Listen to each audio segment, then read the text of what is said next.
तो वीडियो को पूरा देखिए और चैनल को सब्सक्राइब कर लें। इस दिलचस्प कहानी की शुरुआत किसी इतिहासकार ने नहीं बल्कि फौज से भागे हुए एक शख्स ने की थी।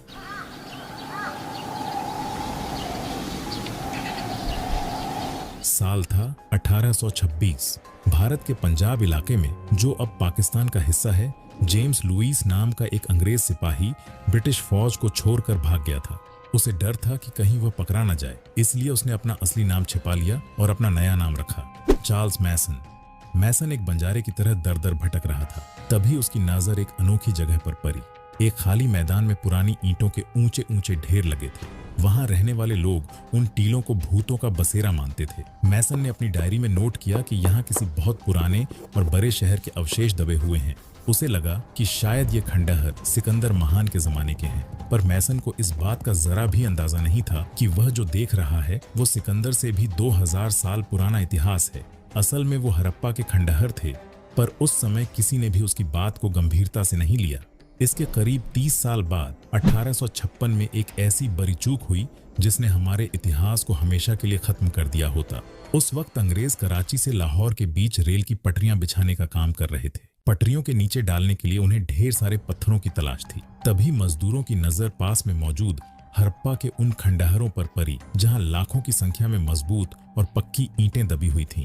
अंग्रेज इंजीनियरों को लगा कि ये तो उनके बड़े काम की चीज है। उन्होंने बिना कुछ सोचे समझे हड़प्पा की उन हजारों साल पुरानी शानदार इमारतों को गिरवा दिया और उनकी ईंटें निकालकर रेल की पटरी के नीचे बिछवा दी।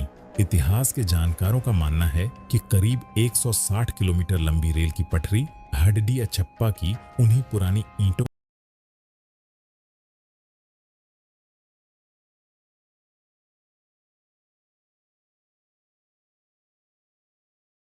के ऊपर खड़ी है। सोचिए, अनजाने में ही सही, पर दुनिया की सबसे प्राचीन सभ्यता के एक बहुत बड़े हिस्से को हमेशा के लिए ट्रेन के पहियों के नीचे दबा दिया गया। वह विरासत जिसे हमें सहेज कर रखना चाहिए था, वह पटरियों के नीचे दफन होकर रह गई। वक्त बदला और साल आया 1920। उस समय भारत के पुरातत्व विभाग के बड़े अधिकारी सर जॉन मार्शल थे। उनकी टीम में 2 भारतीय इतिहासकार भी शामिल थे, दयाराम साहनी और राखाल दास बनर्जी।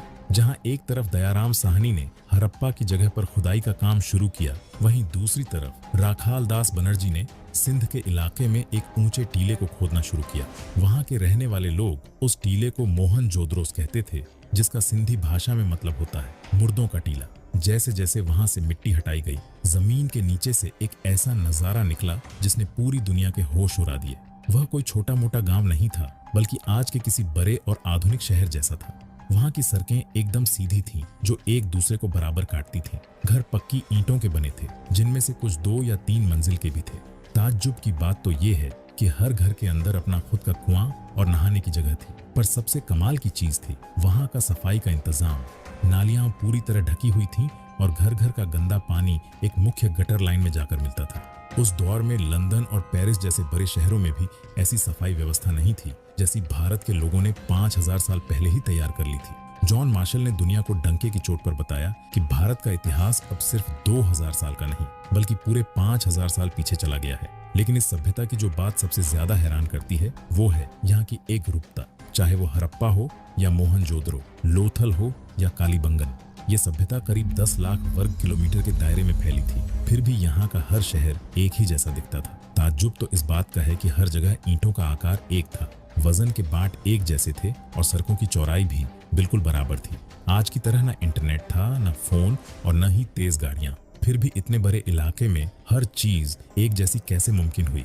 क्या उस समय कोई ऐसी सरकार थी जो सबको संभालती थी, या फिर यहाँ के लोग इतने ज्यादा अनुशासित थे कि वे खुद ही सारे नियमों का सही ढंग से पालन करते थे? अक्सर जब हम मिस्र या मेसोपोटामिया जैसी पुरानी सभ्यताओं के बारे में पढ़ते हैं, तो वहाँ हमें बड़े बड़े मंदिर या राजाओं के आलीशान महल दिखाई देते हैं। लेकिन सिंधु घाटी की कहानी बिल्कुल अलग थी। यहाँ न तो कोई भव्य मंदिर मिला, न ही राजाओं का कोई बड़ा महल, और न ही किसी भगवान की कोई विशाल मूर्ति। यहाँ खुदाई में जो सबसे बड़ी इमारत मिली, वो था द ग्रेट बाथ, यानी एक बहुत बड़ा सार्वजनिक स्नानागार। इस बात से अंदाजा लगाया जा सकता है कि यहाँ के लोग धर्म या किसी खास शासक की सेवा करने के बजाय साफ सफाई और आम जनता की सुविधाओं को ज्यादा तवज्जो देते थे। यह शायद दुनिया का पहला ऐसा समाज था जहाँ ऊंच नीच बहुत कम थी और सबको एक समान अधिकार मिलते थे। यहाँ अमीर और गरीब के बीच आज जैसा बड़ा अंतर देखने को नहीं मिलता, लेकिन हर शानदार इतिहास के पीछे एक खौफनाक राज भी छिपा होता है। मोहनजोदड़ो की खुदाई के दौरान जानकारों को कुछ ऐसा दिखा जिसे देखकर सबकी रूह कांप गई। वहां की गलियों और मकानों की सीढ़ियों पर इंसानी कंकाल यहाँ वहां बिखरे पड़े थे। उन्हें देखकर ऐसा महसूस हो रहा था जैसे मौत बहुत अचानक आई हो और लोगों को संभलने तक का वक्त न मिला हो। न तो कोई भाग सका और न ही किसी को अंतिम संस्कार का मौका मिला। इन हड्डियों के ढेर को देखकर मन में बस एक ही सवाल उठता है, आखिर उस दिन क्या हुआ था? क्या वहां कोई भयानक बाढ़ आई थी, कोई जानलेवा बीमारी फैली थी, या फिर जैसा कि कुछ लोग दावा करते हैं कि वहां महाभारत जैसा कोई भीषण युद्ध हुआ था या कोई एटमी धमाका हुआ था? इस सभ्यता का सबसे बड़ा रहस्य आज भी उनकी लिखावट में छिपा है, जिसे आज तक कोई PRH नहीं पाया। वो पत्थर जिन पर अजीब किस्म के जानवर और निशान बने हैं, वे आज भी खामोश हैं। इतिहासकारों के लिए सबसे बड़ी परेशानी यही है। हम मिस्र के पिरामिडों पर लिखी बातों को समझ सकते हैं, मेसोपोटामिया की मिट्टी पर लिखे अक्षरों को PRH सकते हैं, लेकिन सिंधु घाटी की भाषा आज भी एक अनसुलझी पहेली है। खुदाई में हजारों की संख्या में छोटी छोटी पत्थर की मोहरें मिली हैं। इन पर मछली, बर्तन, तीर और इंसानों जैसे करीब 400 से भी ज्यादा अलग अलग निशान बने हुए हैं। पर अफसोस कि हजारों साल बाद भी हम उनके संदेशों को डिकोड नहीं कर पाए हैं। सबसे बड़ी मुश्किल ये है कि हमें आज तक कोई ऐसा सुराग नहीं मिला जिससे हम उनकी भाषा का मतलब समझ सकें। सिंधु घाटी के लोगों ने अपनी लिखाई का कोई भी अनुवाद पीछे नहीं छोड़ा। अब इस पर जानकारों की अलग अलग राय है। कुछ का मानना है कि ये दक्षिण भारतीय भाषाओं द्रविड़ की जड़ है, तो कुछ इसे संस्कृत से जोड़कर देखते हैं। वहीं कुछ विदेशी एक्सपर्ट्स का तो ये भी कहना है कि ये कोई भाषा थी ही नहीं, बल्कि ये सिर्फ कुछ निशान थे, जैसे आज के दौर में सड़कों पर ट्रैफिक साइन या कंपनियों के लोगो होते हैं। हम आज तक नहीं जान पाए कि उन्होंने क्या लिखा था। क्या वे भगवान की प्रार्थनाएं थीं या फिर सिर्फ व्यापार के लेन देन का हिसाब? इन पत्थरों की मोहरों पर एक और अजीब बात देखने को मिली। इन पर सबसे ज्यादा दिखने वाला जानवर कोई शेर या हाथी नहीं था, बल्कि वह था एक सींग वाला रहस्यमयी जानवर। हजारों मोहरों पर एक ऐसा जीव बना है जिसका शरीर तो बैल जैसा है, पर सिर पर एक लंबा सींग है। उसके आगे एक अजीब सा स्टैंड भी बना होता है। अब सवाल ये उठता है कि क्या 5000 साल पहले भारत में यूनिकॉर्न होते थे? साइंस कहता है बिल्कुल नहीं। तो फिर वो क्या था? शायद वो एक बैल की ऐसी तस्वीर थी जिसमें उसका दूसरा सींग पहले के पीछे छिप गया हो, या फिर ये उनका कोई पवित्र चिन्ह था, जैसे आज हम नंदी या गरुड़ को पूजते हैं। मुमकिन ये भी है कि ये उस समय के सबसे बड़े व्यापारियों या अधिकारियों की पहचान का कोई खास बैज रहा हो, जिसे दिखाकर उन्हें खास सुविधाएं मिलती थी। अब बात करते हैं गुजरात के लोथल शहर की। साल 1954 में जब यहाँ खुदाई की गई तो ईंटों से बना एक बहुत बड़ा तालाब जैसा ढांचा मिला। शुरुआत में लोगों को लगा कि ये शायद पानी जमा करने का कोई जलाशय है, लेकिन जब इसकी बनावट की गहराई को समझा गया तो सबके होश उड़ गए। असल में ये दुनिया का सबसे पुराना डॉकयार्ड बंदरगाह था। सिंधु घाटी के लोग पानी के विज्ञान यानी इंजीनियरिंग के उस्ताद थे। उन्होंने समुद्र और साबरमती नदी के पानी को शहर तक पहुंचाने के लिए एक खास नहर तैयार की थी। उन्होंने टाइड कंट्रोल सिस्टम भी बना लिया था, यानी जब समुद्र में ऊंची लहरें उठती तो जहाज अंदर आ जाते और पानी कम होते ही लकड़ी के दरवाजे बंद कर दिए जाते ताकि जहाज कीचड़ में न फंसे। लोथल से ऐसी कई मोहरें मिली हैं जो खाड़ी देशों और ओमान की हैं। यहाँ तक कि इराक, मेसोपोटामिया के राजाओं ने अपने रिकॉर्ड में लिखा है कि वे मेलुहा नाम के देश से सामान मंगवाते थे। जानकारों का मानना है कि मेलुहा असल में सिंधु घाटी सभ्यता का ही पुराना नाम था। ये लोग दुनिया के सबसे पहले अंतर्राष्ट्रीय व्यापारी थे जो कीमती पत्थर, हाथी दांत और यहाँ तक कि मोर का भी व्यापार विदेशों में करते थे। वहीं मोहनजोदड़ो की खुदाई में 10.5 सेंटीमीटर की एक छोटी सी कांसे की मूर्ति मिली, जिसे आज दुनिया डांसिंग गर्ल के नाम से जानती है। यह मूर्ति उस समय के समाज और फैशन को समझने का एक बड़ा जरिया है। उस मूर्ति के एक हाथ में ऊपर से नीचे तक ढेर सारी चूड़ियां हैं। एक हाथ कमर पर रखा है और सिर थोड़ा पीछे की ओर झुका है। उसके चेहरे पर जो निडर भाव है, उसे देखकर एक ब्रिटिश एक्सपर्ट ने कहा था कि इस लड़की के खड़े होने के अंदाज में एक अजीब सी शान है, जैसे वो पूरी दुनिया को अपनी उंगलियों पर नचाना जानती हो। इससे पता चलता है कि उस समय महिलाओं का समाज में बहुत सम्मान था। वे न केवल कला और फैशन के शौकीन थे, बल्कि धातुओं को पिघलाकर सुंदर चीजें बनाना भी बखूबी जानते थे। अगर आप यह समझना चाहते हैं कि कोई समाज कितना सुखी था, तो वहां के बच्चों के खिलौनों को देखिए। सिंधु घाटी की खुदाई में हथियार तो नाम मात्र के मिले हैं, जैसे तांबे के छोटे चाकू या भाले, जो शायद शिकार या रसोई के काम आते होंगे। वहां न तो कोई बड़ी तलवार मिली, न ढाल, और न ही जंग में पहने जाने वाले कवच। लेकिन हाँ, वहां खिलौनों का एक खजाना मिला है। मिट्टी की बनी छोटी बैलगाड़ियां, सिर हिलाने वाले खिलौना जानवर, सीटी जैसी आवाज निकालने वाली चिड़िया और शतरंज जैसे बोर्ड गेम्स। ये एक ऐसा अनोखा समाज था जिसका ध्यान लड़ाई झगड़े पर नहीं, बल्कि व्यापार और अपने परिवार की खुशियों पर था। मानव इतिहास में ये बहुत कम देखने को मिलता है कि किसी सभ्यता ने बिना किसी बड़े युद्ध के पूरे 700 सालों तक इतनी शांति से राज किया हो। पर साल 1900 ईसा पूर्व BC के करीब कुछ बहुत बुरा होने लगा। जो भाषा और लिखाई हजारों सालों से एक जैसी थी, वो धीरे धीरे गायब होने लगी। व्यापार का हिसाब किताब बिगड़ने लगा। लोथल का शानदार बंदरगाह सूख गया और मोहनजोदड़ो की जो सड़कें कभी एकदम साफ रहती थीं, वहां अब लोग बेतरतीब तरीके से घर बनाने लगे थे। वो अनुशासन और वो एकता जो सबको जोड़ कर रखती थी, अब बिखर रही थी। लोग अपने हंसते खेलते घरों को छोड़ कर जाने लगे। आखिर ऐसा क्या हुआ था? क्या कुदरत ने अपना रुख बदल लिया था, या कोई बाहरी हमलावर आ पहुंचा था? धोलावीरा शहर के दरवाजे पर मिट्टी में गिरा हुआ एक बड्ढा साइन बोर्ड मिला है, जिस पर 10 बड्ढे अक्षर लिखे हैं। यह दुनिया का सबसे पुराना साइन बोर्ड माना जाता है। शायद उस पर स्वागत है जैसा कुछ लिखा होगा, पर अब उस शहर में स्वागत करने वाला कोई बचा ही नहीं था। साल 1944 में ब्रिटिश इतिहासकार सर मोर्टिमर व्हीलर पुरातत्व विभाग के मुखिया बने। जब उन्होंने मोहनजोदड़ो की गलियों में बिखरे उन 37 कंकालों को देखा, तो उन्होंने दुनिया के सामने एक ऐसी बात कही जिसने सबको चौंका दिया। व्हीलर ने ऋग्वेद का जिक्र करते हुए कहा कि उसमें भगवान इंद्र को पुरंदर यानी किलों को नष्ट करने वाला बताया गया है। उन्होंने एक जज की तरह अपना फैसला सुनाते हुए कहा कि सिंधु घाटी सभ्यता के विनाश के जिम्मेदार इंद्र ही हैं। उनकी थ्योरी थी आर्यों का हमला।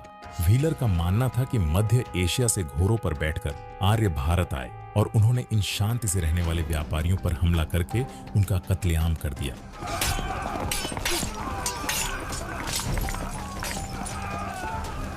सालों तक हमारी किताबों में भी यही पढ़ाया जाता रहा, लेकिन असलियत क्या है? आज के आधुनिक विज्ञान ने इस थ्योरी को पूरी तरह गलत साबित कर दिया है। रिसर्च में पता चला कि वे कंकाल एक ही समय के नहीं थे, बल्कि वे अलग अलग सालों में मरे हुए लोगों के थे। उन हड्डियों पर हथियारों के ऐसे कोई गहरे निशान भी नहीं मिले जो किसी बड़े युद्ध की गवाही देते हों। सबसे बड़ा सबूत मिला राखी घड़ी में। वहां के DNA सैंपल्स से पता चला कि यहाँ रहने वाले लोगों के जीन हजारों सालों से एक जैसे ही थे, यानी बाहर से कोई बड़ी आबादी अचानक हमला करने नहीं आई थी। अब सवाल यह उठता है कि अगर कोई जंग नहीं हुई तो आखिर वे लोग मरे कैसे और यह पूरी सभ्यता कैसे खत्म हुई? हकीकत तो ये है कि उस महान सभ्यता का कातिल कोई इंसान नहीं, बल्कि बदला हुआ मौसम और कुदरत थी। सिंधु घाटी के लोग सिर्फ सिंधु नदी के भरोसे नहीं थे, बल्कि वे एक और बहुत बड़ी नदी पर निर्भर थे, जिसे कई जानकार पौराणिक सरस्वती नदी कहते हैं। सैटेलाइट से ली गई तस्वीरों और जमीन की जांच से पता चलता है कि करीब 4000 साल पहले हिमालय के इलाके में बड़े भूकंप आए थे। इन भूकंपों की वजह से जमीन का हिस्सा ऊपर उठ गया और नदियों ने अपना रास्ता बदल लिया। जो यमुना नदी पहले सरस्वती में जाकर मिलती थी, वो रास्ता बदलकर गंगा की तरफ बहने लगी। इसी तरह सतलज नदी भी मुड़कर सिंधु नदी में जा मिली। नतीजा ये हुआ कि वो विशाल सरस्वती नदी, जिसके किनारे हजारों बस्तियां बसी थी, वो धीरे धीरे सूखने लगी। जरा सोचिए उस डर के बारे में, जब लोगों ने देखा होगा कि उनके कुएं सूख रहे हैं, फसलें बर्बाद हो रही हैं और आसमान से पानी बरसना बंद हो गया है। यह एक धीमी और दर्दनाक मौत थी। लोग भूख से तड़पने लगे और बीमारियों ने उन्हें घेर लिया। मोहनजोदड़ो की गलियों में मिले वो कंकाल शायद किसी महामारी या भुखमरी का शिकार थे, न कि किसी लड़ाई के। अब बात करते हैं उस सबसे रहस्यमयी बात की जो अक्सर इंटरनेट पर सुनाई देती है। क्या मोहनजोदड़ो में हजारों साल पहले कोई परमाणु धमाका हुआ था? कुछ लोग दावा करते हैं कि वहां एक ऐसी जगह है जहां रेडियो एक्टिव राख मिली है और पत्थर पिघलकर कांच बन गए। कहा जाता है कि ऐसा तभी होता है जब तापमान 1500 डिग्री से ऊपर चला जाए। लोग इसे महाभारत के ब्रह्मास्त्र से भी जोड़ कर देखते हैं, लेकिन विज्ञान की कसौटी पर यह थ्योरी खरी नहीं उतरती। असल में वो पिघले हुए पत्थर किसी बम से नहीं, बल्कि मिट्टी के बर्तन पकाने वाली भट्टियों की तेज गर्मी से बने थे। किसी भी बड़ी लैब ने वहां रेडियो एक्टिविटी होने का कोई ठोस सबूत नहीं पाया है। वो जिसे राख समझा गया, वो असल में सदियों से जमा हुई धूल और पुरानी ईंटों का चूरा था। यह बात काफी हद तक सच लगती है कि महाभारत में बताई गई द्वारका नगरी का समुद्र में डूबना और सिंधु घाटी सभ्यता का खत्म होना एक ही समय के आसपास हुआ होगा। जब नदियां पूरी तरह सूख गईं और शहर रहने के लायक नहीं बचे, तो लोगों के पास वहां से निकलने के अलावा कोई रास्ता नहीं था।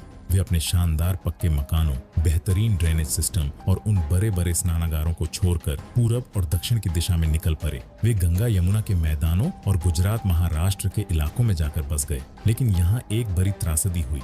नए इलाकों में वैसी सुख सुविधाएं नहीं थीं, इसीलिए उन्हें मजबूरन दोबारा गांवों वाली सादी जिंदगी में लौटना पड़ा।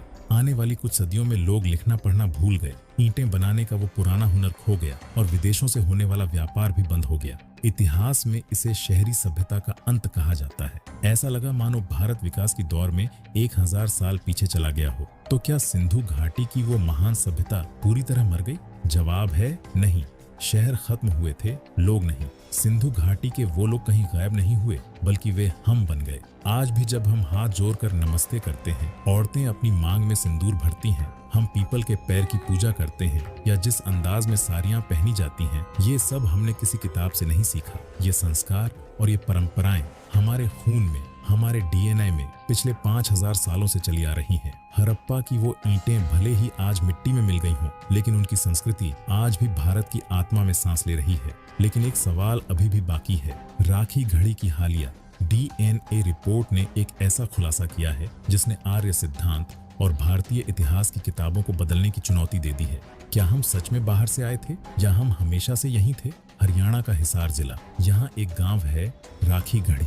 ये जगह हड़प्पा और मोहनजोदड़ो से भी बड़ी साइट मानी जा रही है। साल 2015 से 16 में यहाँ पुरातत्वविदों ने खुदाई की और उन्हें एक 4500 साल पुराना महिला का कंकाल मिला। वैज्ञानिकों ने इस कंकाल के कान की हड्डी से डीएनए निकाला। यह एक बहुत मुश्किल काम था, लेकिन कामयाबी मिली। 2019 में जब इस डीएनए की रिपोर्ट दुनिया के सामने आई तो इतिहास की किताबों में भूचाल आ गया। उस महिला के डीएनए में स्टेपी यानी आर्यन जीन का कोई नामो निशान नहीं था, यानी तथाकथित आर्य उस समय वहां मौजूद नहीं थे। इसका मतलब ये है कि उस समय कोई भी बाहरी हमलावर यहाँ मौजूद नहीं था। सबसे बड़ी बात यह है कि उसका डीएनए आज के उत्तर भारतीय और दक्षिण भारतीय दोनों से मेल खाता है। यानी सच तो ये है कि हम सब, चाहे उत्तर के हों या दक्षिण के, उसी हड़प्पा वाली महिला के वंशज हैं।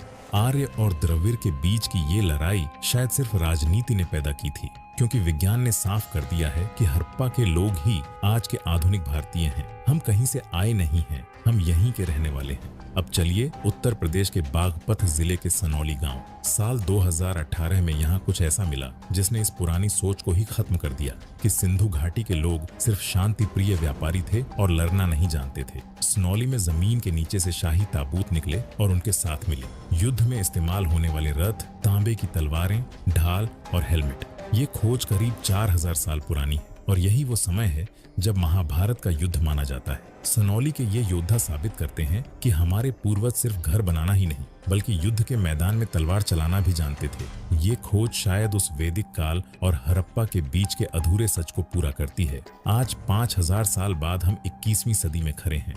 हमारे हाथों में स्मार्टफोन्स हैं, आसमान में सैटेलाइट्स हैं और पटरियों पर बुलेट ट्रेन दौड़ रही है। लेकिन क्या हम वाकई हड़प्पा के उन लोगों से ज्यादा समझदार हैं? आज जरा सी बारिश होती है तो हमारे मुंबई और दिल्ली जैसे शहरों की सड़कें तालाब बन जाती हैं और गटर जाम हो जाते हैं। वहीं हड़प्पा के लोगों ने 5000 साल पहले ऐसा ड्रेनेज सिस्टम बनाया था जो कभी फेल नहीं हुआ। उन्होंने पानी की एक एक बूंद की कीमत को समझा था। इतिहास हमें चेतावनी दे रहा है कि सिंधु घाटी की सभ्यता किसी दुश्मन की तलवार से नहीं, बल्कि बिगड़ते पर्यावरण की वजह से खत्म हुई थी।